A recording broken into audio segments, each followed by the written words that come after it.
కేరళలో ఒక పక్కన బిషప్స్ కౌన్సిల్ ఏమో ఒక కొత్త చర్చని తెర మీదకి తీసుకొచ్చింది. వక్ఫ్ ఆస్తుల పేరుతో క్రైస్తవాస్తులు కూడా లాక్కుంటున్నటువంటి వైనం మీద ఆగ్రహం వ్యక్తం చేయడంతో పాటుగా దానికి కీలకమైనటువంటి పార్లమెంట్ సభ్యులందరూ కూడా ఇటుకి ఓటేయండి, వక్ఫ్ సవరణ బిల్లుని సమర్థించండి అని పిలుపునిచ్చింది చూస్తున్నాం.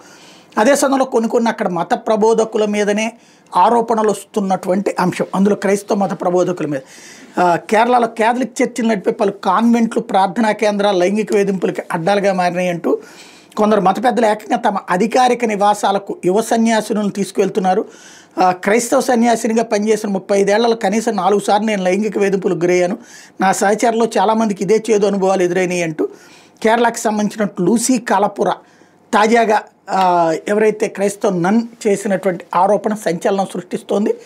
ఈ నేపథ్యంలో ఇట్లాంటి గతంలో కూడా వచ్చినటువంటి సందర్భంలో ఇంటర్నల్గా ఎంక్వైరీ చేసి దానికి బాధ్యులైనటువంటి వాళ్ళ మీద చర్యలు తీసుకున్న సందర్భం ఉంది. ఏం జరుగుతుందో చూడాలి ఇప్పుడు.